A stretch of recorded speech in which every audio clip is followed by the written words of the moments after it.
Unlock the power of your mind. This is Provocative Enlightenment with Eldon Taylor.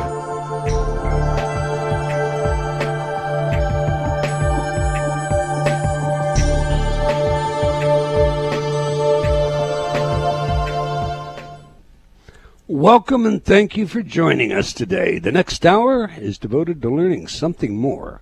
Not just about the world of shoes and ships and sealing wax, but about how, what, and why we believe as we do. A time for the open-minded and a time for those willing to question what they think they know or what they may believe. Those willing to be uncertain for an hour. I'm Eldon Taylor, and this is Provocative Enlightenment. All right, you're invited to join our chat room by going to provocativeenlightenment.com/chat. My partner Ravinder is here in the studio and monitoring the chat room now, looking as lovely as ever. So, Ravinder, say hello to everyone. And since our show today is all about lies and big data, I have to ask you, do you ever lie? You cheeky so-and-so. Hello, everyone. Thanks for joining us. He's trying to catch me out on the air.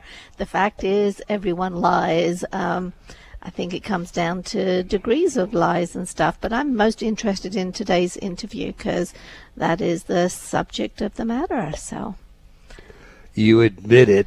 Okay. I would be a liar if I didn't. That's true. Now, you're officially on record. I've got you. Today's spotlight is all about deception and shame. If I haven't already told you about Steven Pinker's book, Blank Slate, let me recommend it now. The subtitle to this wonderful contribution of literature is The Modern Denial of Human Nature. Pinker essentially shows that the idea of the mind as a blank slate and the notion of the so-called noble savage are gross errors that have led to many misunderstandings and political fallacies. I have no intention of stealing any of his thunder, so let me just say this.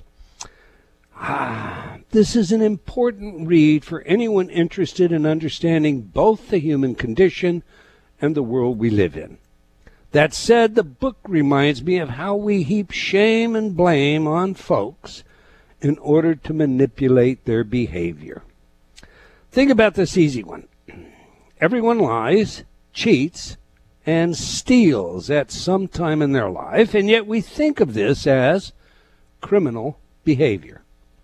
For many years, I spent a large part of my working life conducting detection of deception tests, infamously known as lie detection. There is a lot of psychology employed during an exam of this nature, including positioning an examinee according to the societal norm of honesty.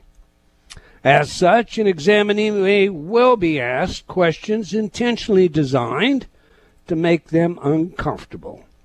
I've helped you out with that before, introducing it to you, have I not, Rev?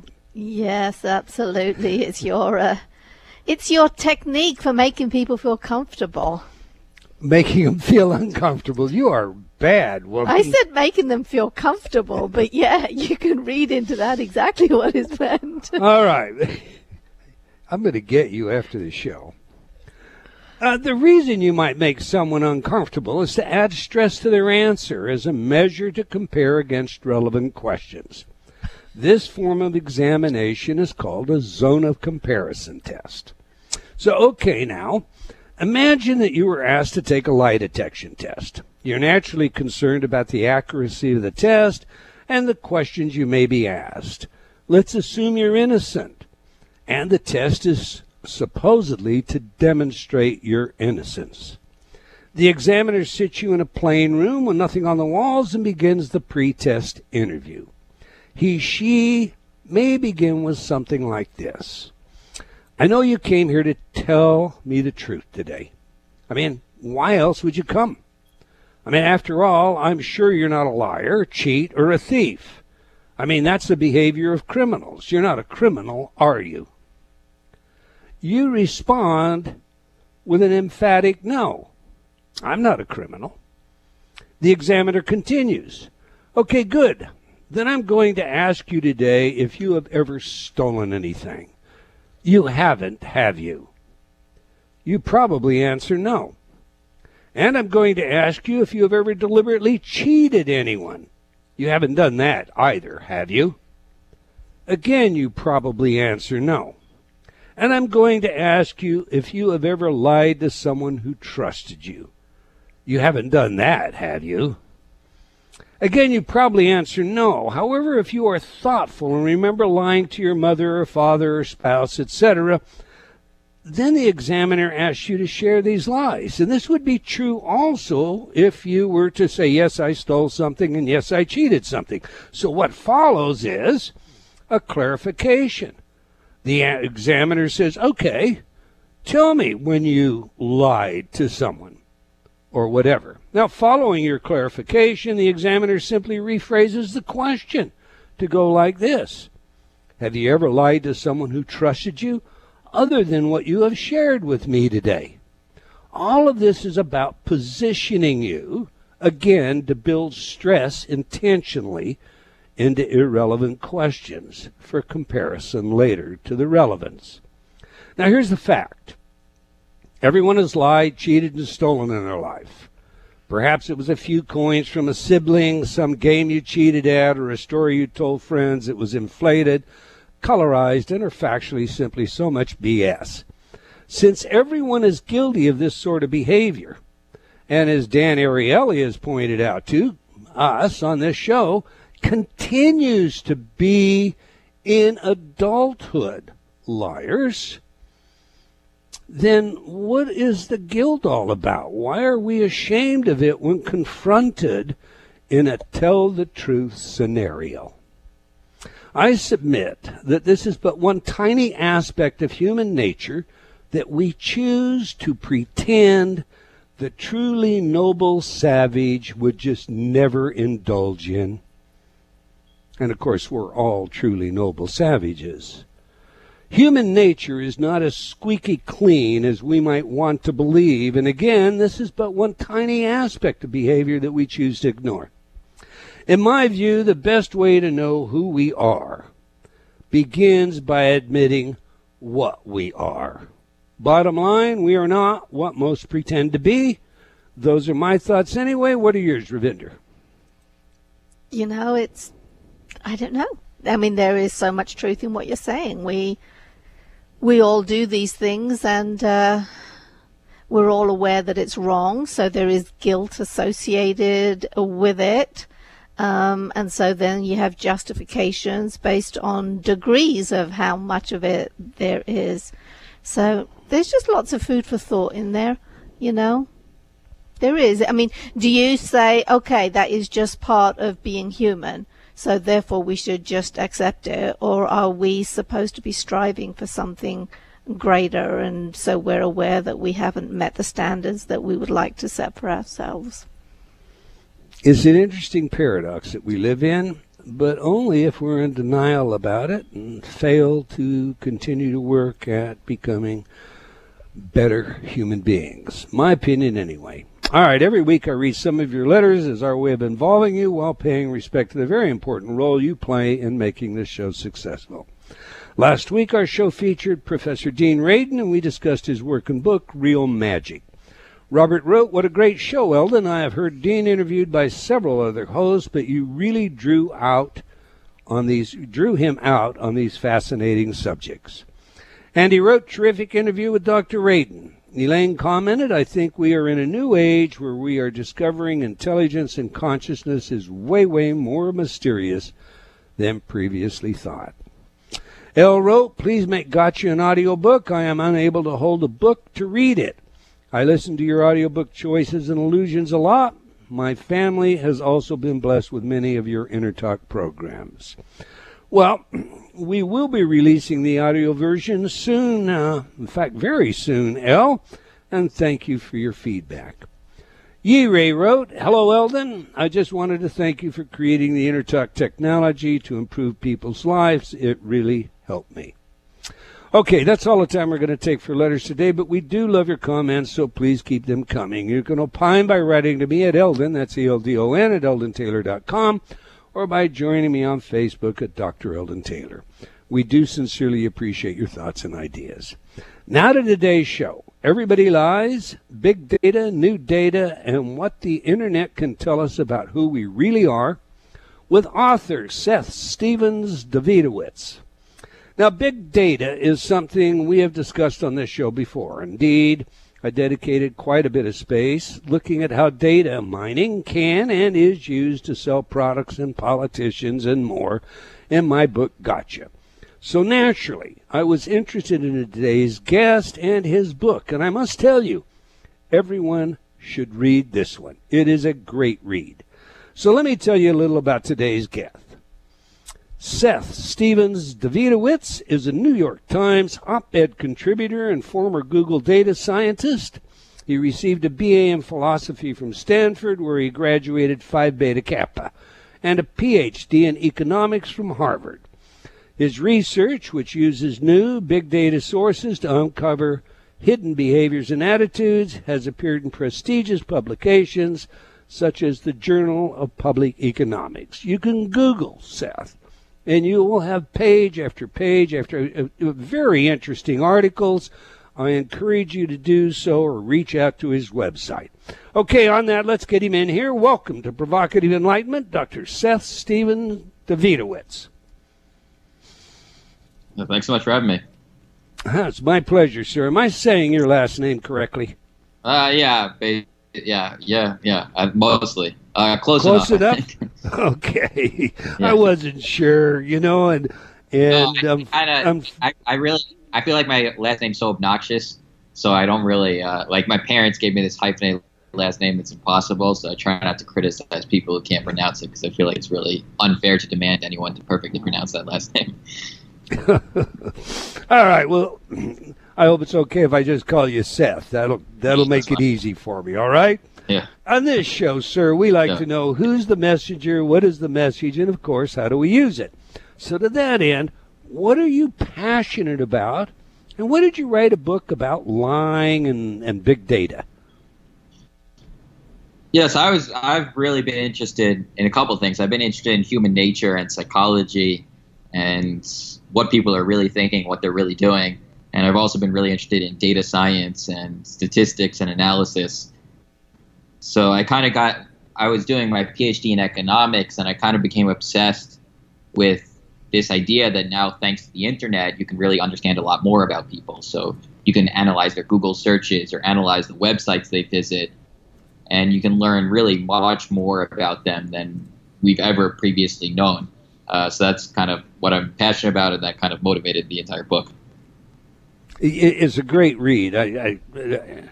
As far as I'm concerned, I think everybody should read this one. It's well written, it's easy to read, and it's extremely entertaining as well as very informative. You heard today's spotlight, Seth. Lies do serve some practical applications in our world, okay? But do you think outright lying and or blatant exaggeration has just become the new normal? Yeah, well, I think we have a certain president who may be encouraging that norm of behavior. But I think human beings, I'm not sure. I think human beings have always lied. I think, if anything, we're just getting a little better at measuring these lies than we used to. But I don't know if there's been that much of a change in behavior. So we're better at detecting them, but we've always done them. That's probably very true. Again, I really enjoyed reading your book, so let's begin with that data. Many people completely understand what big data is, how it is used, and why the word big, if that is indeed the power word, is so powerful. So please flesh out big data for our listeners and perhaps contrast it with, well, let's contrast it with your grandmother. Yeah, so I think, people make a little bit too much of big data, of the term big data, because you can get kind of obsessed with how huge your data set is. Do you have 4 terabytes of data? Do you have 5 terabytes, 6 terabytes? I think I don't think that makes such a huge difference. I think what's more important is the quality of the data, that you have really valuable information. You have people telling you the truth.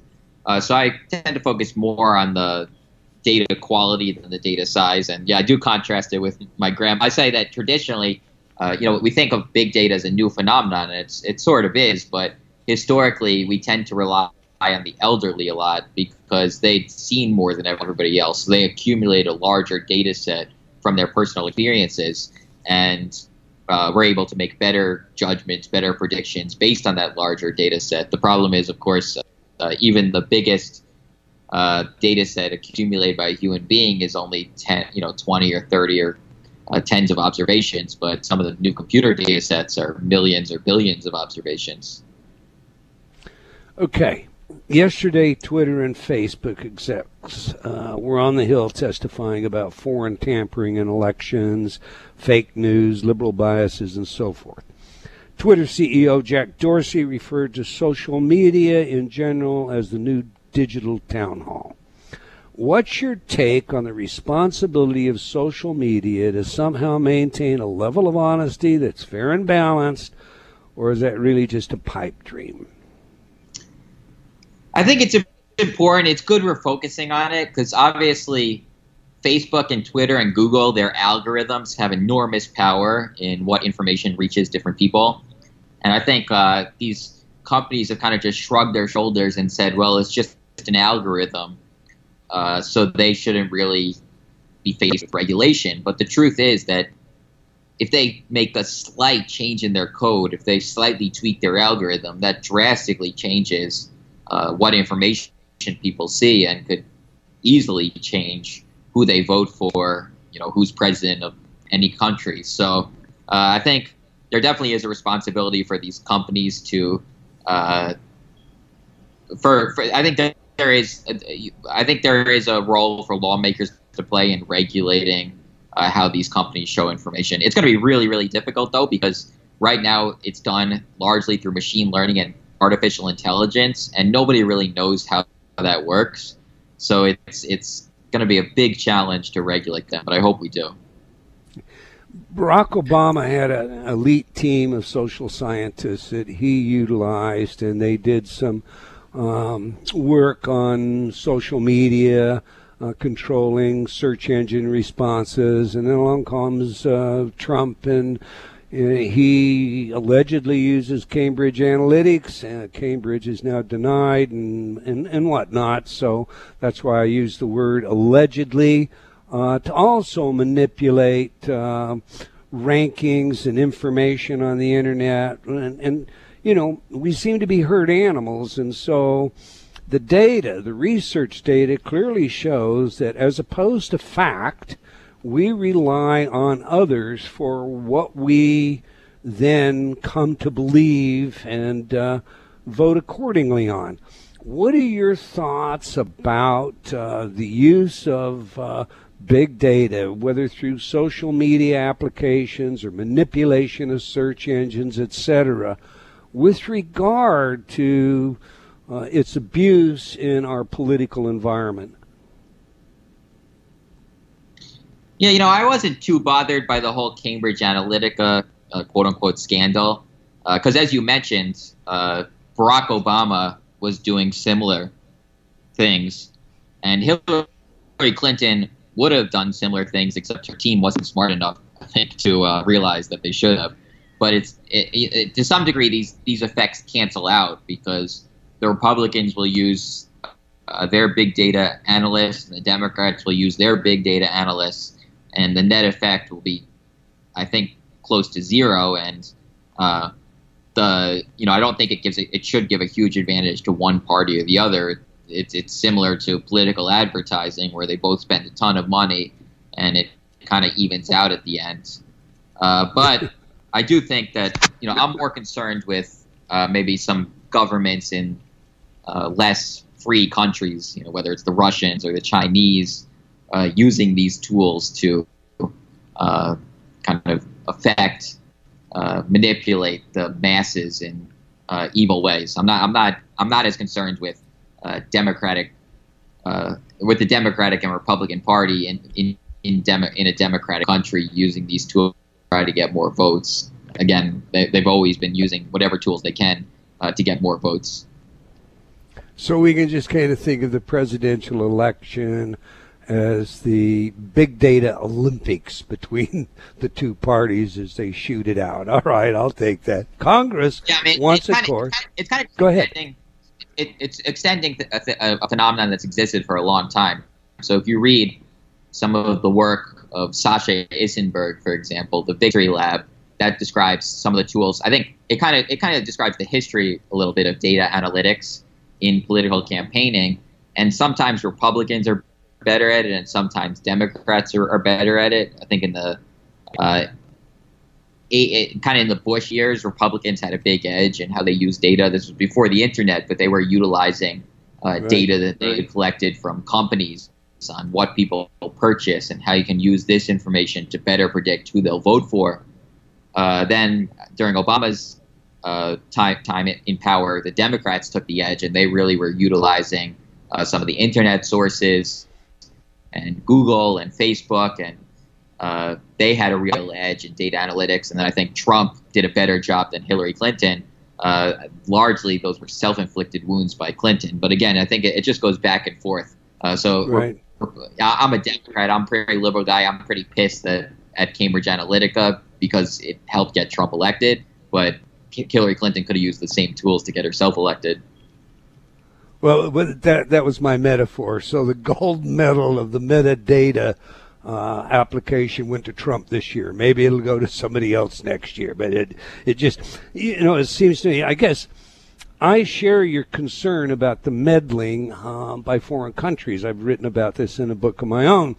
A friend of mine, former chief of police, late Dewey Phyllis, also former FBI, happened to be undercover in the late 50s in Los Angeles. And there he heard this manifesto, if you will, Communist Manifesto, not the book, as to how to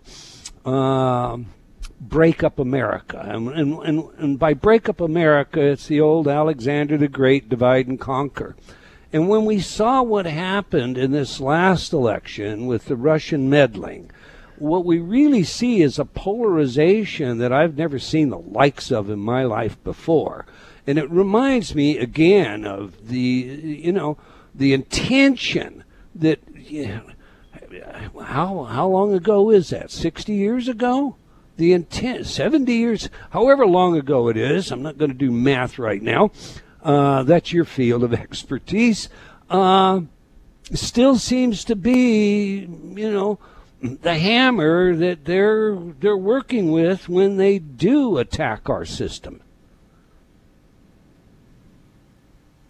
Yeah, I think. I mean, obviously, I'm concerned.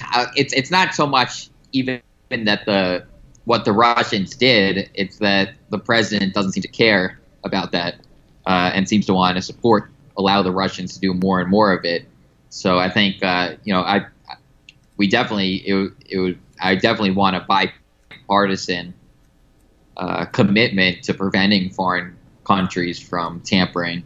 Using, exactly as you said, manipulating people's attention in various ways. I think countries have always tried to influence our elections in various ways. We've tried to influence other people's elections in various ways as well. But I think what's different is now we have one president and one party that doesn't seem to care about this or thinks it's a good thing because it helps him and helps his party. Yeah, and I guess the thing that disturbs me equally with what you're saying is that, you could go to a town hall and 40 years ago, you could attend some gathering with some political candidate, and you met people, you saw the people, you heard what they said. There was no anonymity.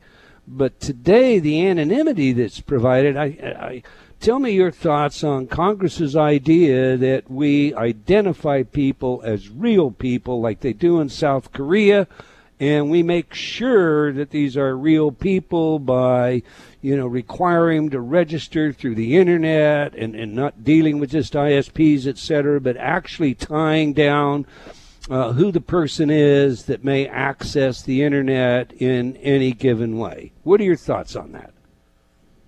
I think that's largely a good idea, although even real people can still get in crazy arguments and start arguments and provoke people. A lot of the people who've created problems on Facebook are real people, and a lot of the nasty tone that you see on social media is with people openly identifying who they are. So I don't know it's going to be a total solution, but I do think it's probably a good idea and a step in the right direction. All right. Of course, We've the got danger. a break. Go ahead. That could prevent good uses. You could imagine dissidents in countries who would want to use an anonymous name to provoke change in their country. So I think we'd want to maybe allow that as well. So it's not necessarily great to have a blanket rule that everybody has to identify themselves. All right, when we come back, we've got a break coming up, Seth. When we come back, I'm going to ask you about your use of porn sites to collect data and the activity of, sex as it's reported on the internet. But in light of the question I'm going to go, also think about if everybody is registered, is that going to corrupt your ability to get some of this data? Because is it going to arrest the appetite of some people to maybe be on record for the things they might otherwise do? We're speaking with Dr. Seth Stephens-Davidowitz about his work and book, Everybody Lies. It's a great read. It's a must read in this day and age. Everyone should read this book. You can learn more about our guest by visiting his website at SethSD.com. That's SETHSD.com. One word, SethSD.com. Now, we have a video for you today featuring our guests discussing what people say about their sex lives. So if you're not already in our chat room, now's the time to get on over there, and you can do that by going to provocativeenlightenment.com/chat. We'll be right back. You're listening to Provocative Enlightenment with Eldon Taylor.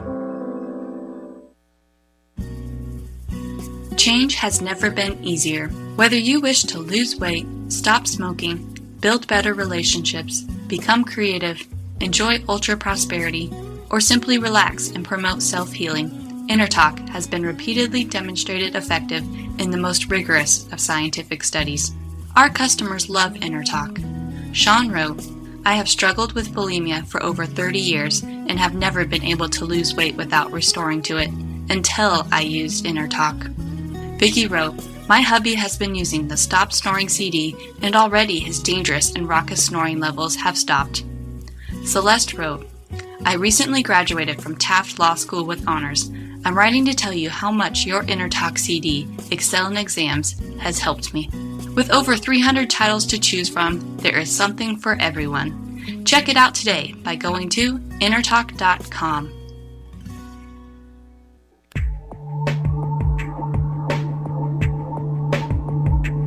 Unlock the power of your mind.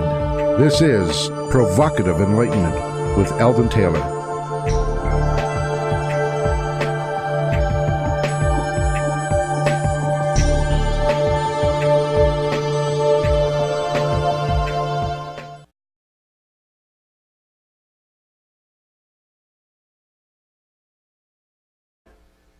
Welcome back. If you just joined us, we're chatting with Dr. Seth Stephens-Davidowitz about his work and book, Everybody Lies.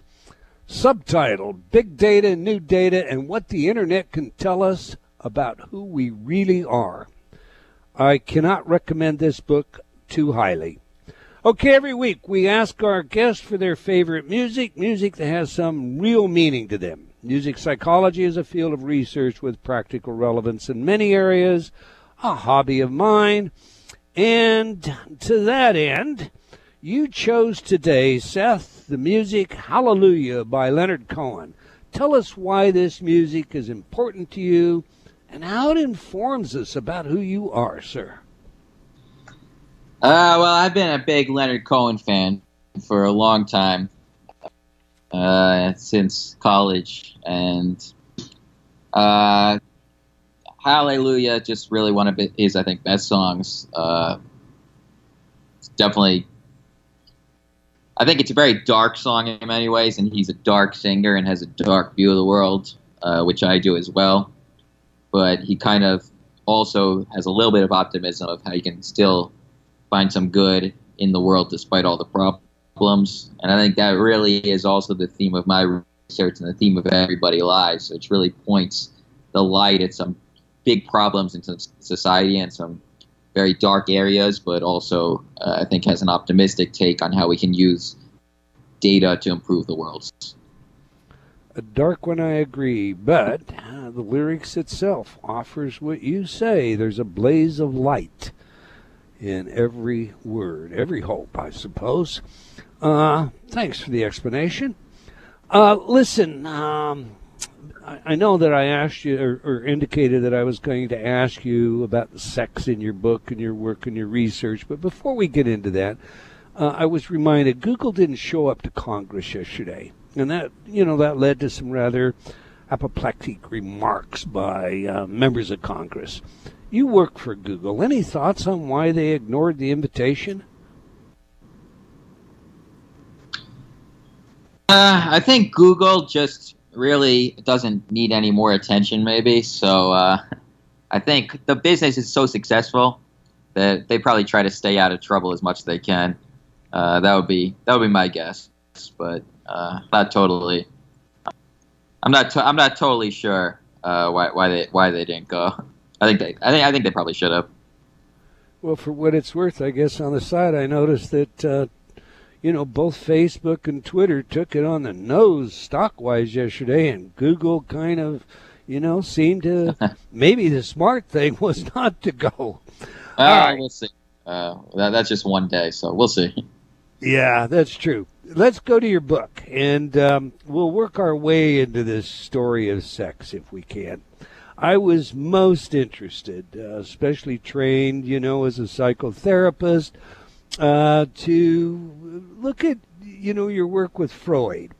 And, I think maybe you're onto something here. As you point out in the book, some, cigar and its association, well, how do you disprove that? But you found a way to work around or to do some verification on Freud's work. So let's start this way.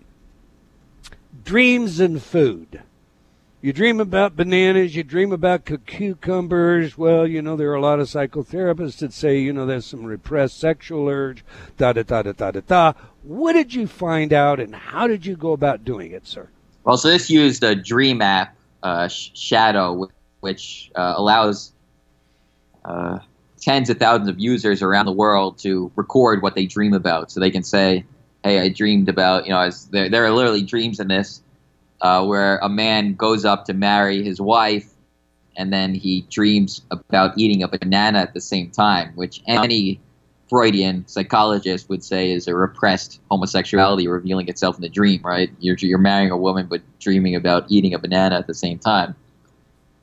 But you can actually do a statistical analysis because the data set is so huge, because there are so many dreams. It's not just, traditionally Freud just analyzed one patient and said, oh, you're dreaming about a banana while marrying your wife. That means you're secretly a homosexual. Mm-hmm. He said, instead you can mine the data from everybody's dreams and say, well, are there more dreams about bananas than, say, apples, which aren't shaped like phalluses?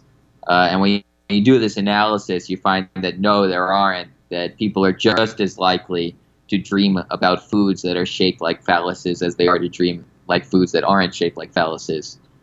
So basically, I think this dream, the phallic symbol theory of Freud, is the data suggests dead wrong, that it's just a coincidence. If people did have were symbolizing something with the foods they dreamed about, you'd expect to see more dreams about bananas and cucumbers and carrots and other phallic shaped foods, but you don't see this at all. Yeah, it'd be really interesting, however, and I found that, fascinating how you did this. But I also thought, the statistician in myself thought, well, what if you were to be able to segment somehow admitted gays who may have at one time at least played a heterosexual life and compared that? Wouldn't that give us a better base? That's just an academic question. That's all. Yeah, the data set I had didn't have that information, but that would be a good way to extend it to basically really zoom in on more about people to learn again whether you see certain people are more likely to dream of phallic shapes you nail it down. Dreams, but I think Freud out forever on that one. That would be a great one. Okay. Yeah, I think it's very clear. If Freud were right that bananas and carrots and cucumbers really were phallic symbols a significant amount of the time, then you'd expect to see that they'd be massively overrepresented in dreams, and you don't see that at all. You see there's zero representation. So even if the amount, basically what the data tells us is if a phallic-shaped food is really a phallic symbol, it can only be true a tiny, tiny percentage of the time. So just about always, and I think actually always, when you see a banana, it's really just a banana. All right. Now let's move on to the next one, okay? Freudian slips. Tell us about penistrian. Yeah, so I got this data set of errors that people make online. It was collected by Microsoft, and they found the mistyped words. And this is again a classic Freudian theory that you're revealing your subconscious secret wishes in the errors you make. And you do see in this data set some words that do appear to be classic Freudian slips. So one of them is penistrian, that someone in the data set, instead of typing pedestrian, typed penistrian, and someone instead of there are many, many examples like this. Instead of security, someone typed sexurity. So I wanted to see basically whether these slips, these naughty slips where people seem to be revealing what they don't naturally want to reveal, are people more likely to make these naughty slips than you'd expect just by chance. So what I did is I built a bot that just made errors at the same, basically just made errors, just automated errors. They just switch letters in the same way that humans do. And they sometimes will slip their C's, replace their C's with X's, or they'll replace their D's with N's. And when you do that, you find that just by chance, people are just as likely, a computer would, with no subconscious, is just as likely to make these naughty mistakes as humans are. So I think this is pretty strong evidence against Freud's theory that we use errors to reveal our subconscious wishes. All right, now, one last one while we're on Freud before we get to the big question, and it's, how much sex do people really have?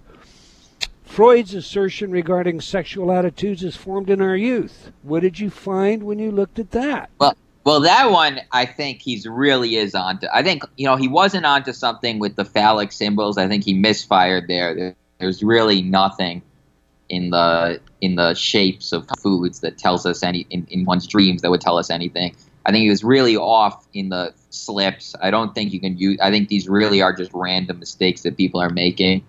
But I think he really was on target with the childhood influences in sexual development. So one of the things that shocked me, and I analyzed data. Pornhub gave me basically anonymous and aggregate all their search data and all their views data. So what videos men and women of every age watch. And the first thing that shocked me in this data was probably the single most striking thing in pornography data and Pornhub's data was the prevalence of incest videos. And it's men with, a shocking frequency search for and watch videos with mothers and sons, and women search for and watch videos with a shocking frequency of fathers and daughters. So that was right, it's obviously not exactly Freud's theory where men have a repressed desire to have sex with their mother and women have a repressed desire to have sex with their father, because this isn't really repressed. People are seeking it out. But it definitely is a cousin of Freud's theory in the fact that men seem to have some deep sexual need for opposite sex parents, and women seem to have some sort of sexual need for opposite sex parents as well.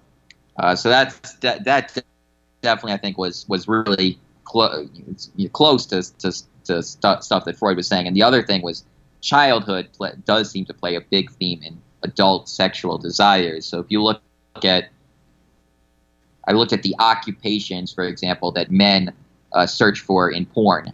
And the top occupation of men of every age, whether it's young men, middle-aged men, or elderly men, is babysitters. And also near the top are teachers and cheerleaders and nurses, people that men would have been likely to encounter in their youth. And you also see men making a lot of pornographic searches for cartoons, which obviously they would have been exposed to in their youth. So I think it's very clear that the childhood years play a big role in sexual development and the fantasies that adults have. I found that very, very interesting. And it is possible, I'll just throw this out here, it is possible that it is repressed, as Freud suggested, even though consciously people are behaving that way, because that's how a lot of mechanisms work. You get these guys that are doing it, and you ask them, are you doing this because of your childhood? They'll deny it. And that's a definition of repression. Yeah. All right. Yeah, definitely. I think, go ahead. I think it's hard. It's hard from just this data. I wasn't able to go exactly this is how sexuality forms, but I think it's very clear that a lot of the areas that Freud focused on, repression, as you mentioned, childhood, are big themes in sex. I think he was right. He was right to focus on those areas. All right, now here's the big one, sir. But without the point, and it was impressive that he did it without the Pornhub data, because obviously Pornhub didn't exist when he was around. Got yeah. All right, we can't leave the subject of sex without asking two big questions. Are people honest about how often they have sex? And if so or not, how much sex do people really have? Yeah, so people are not honest about how much sex they have. The way I tested this is if you ask men and women this is a general social survey, basically the biggest survey about sexual behavior in the United States. You ask men and women how much sex they have. Heterosexual women say they average sex once a week, and they use a condom 20% of the time. You do the math. Heterosexual women are saying they're using 1.1 billion condoms every year in heterosexual sex. You ask men the same question, they report more sex. They report that they're using 1.6 billion condoms every year in heterosexual sex. And you can see those numbers by definition have to be the same. So we know somebody's lying. Women are saying 1.1 billion condoms, heterosexual sex. Men saying 1.6 billion condoms. Well, who's telling the truth? According to Nielsen, I got data from Nielsen. Only 600 million condoms are sold every year in the United States. Some of them used by gay men, and some of them thrown out. So basically, everybody now is lying about condom usage. Men just more than women, and that just tells us that people are lying about how many condoms they're using. We don't know that they're lying about sexual frequency. But if you do the math on how much unprotected sex Americans are reporting based on scientific evidence on how frequently people get pregnant, basically, if that were true, there would be more pregnancies every year in the United States. So I think right now there's huge social pressures to have a lot of sex, and both men and women, men slightly more than women, exaggerate upward on how much sex they're having.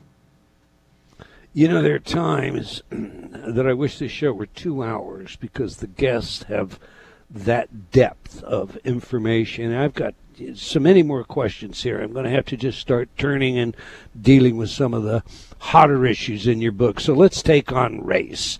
The common consensus when President Obama was elected led most of us to believe, and I'm guilty of this too, that racial prejudice in America was essentially over. Untrue. Please unpack what you found regarding this. Yeah, so I was doing this research. So a lot of my research uses Google search data. The idea with that is that people are really, really honest on Google in ways that they're not in surveys. So if you ask people in a survey, are you racist? Just about nobody says yes to that question. And if you ask people, did you oppose Barack Obama, back when he was running for president because he was black, just about nobody says yes to that. But I was shocked by how frequently Americans were making racist searches on Google. So particularly I was shocked by the frequency with which Americans were making searches with the N-word. And these people were, by and large, millions of these searches every year, making searches for looking for jokes and mocking African Americans.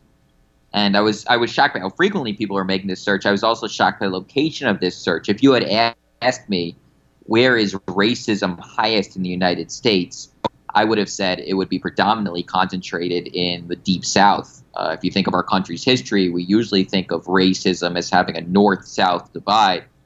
And definitely some of the areas where racism was highest include southern Mississippi, southern Louisiana, parts of Alabama and South Carolina. Definitely parts of the Deep South do make these racist searches with the highest frequency. But right up there with the Deep South were western Pennsylvania and eastern Ohio and West Virginia, parts of upstate New York.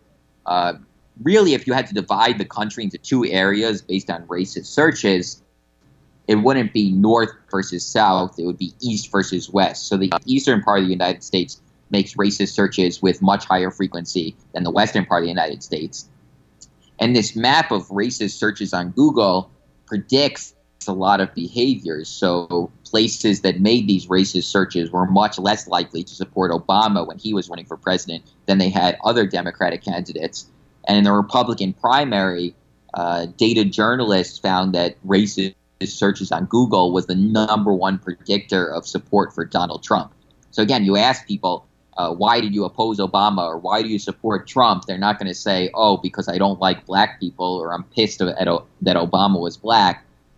But you do crunch the numbers, you see very, very clearly that racism is driving a lot of voting behavior.